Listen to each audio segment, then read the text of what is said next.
O Grove viviu hoxe a súa primeira xornada en restriccións máximas. Ante o avance da Covid, a vila volve ter peche perimetral e a hostalaría só pode servir para levar. Os veciños entenden as medidas, pero di o alcalde están cansos. Podo resumilo en que vexo moita tristeza, certo malestar e incluso rabia contida, non?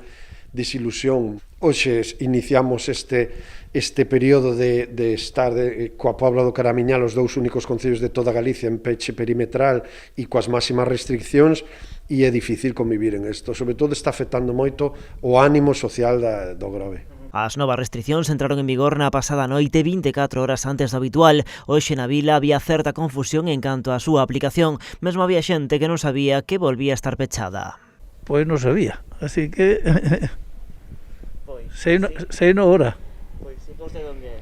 Eu son de Ribadumia. De Ribadumia. Veo aquí facer recados? No, que tiña vez para aquí, teño con papel, teño vez para aquí para consulta. Ten causa justificada, entón. Eso sí, é o que me salva logo. A localidade Meca pasou de non ter casos a rexistrar hoxe 53, 7 máis ca onte. Bueno, eu estou preocupada como calquera porque pasamos de cero, de ser un pueblo modélico, de pronto a ter 46 positivos. Uns positivos que no concello atribúen a relaxación á hora de aplicar as medidas anti-Covid. Indican que detrás desta situación actual hai gromos familiares. Son gromos en unidades familiares, posiblemente nos ámbitos privados, donde certo é que todos os facemos, tampouco hai que culpabilizar a nadie, temos moita confianza, nos relaxamos as medidas, principalmente sacamos a máscara, e aí está, porque nos confiamos moito co cero, pero que nos está demostrando que o Covid sigue aí. E ante a evolución dos datos, o alcalde amósase pesimista en canto á fin das restriccións máis duras. En ese sentido eu non son tan optimista. Eu creo que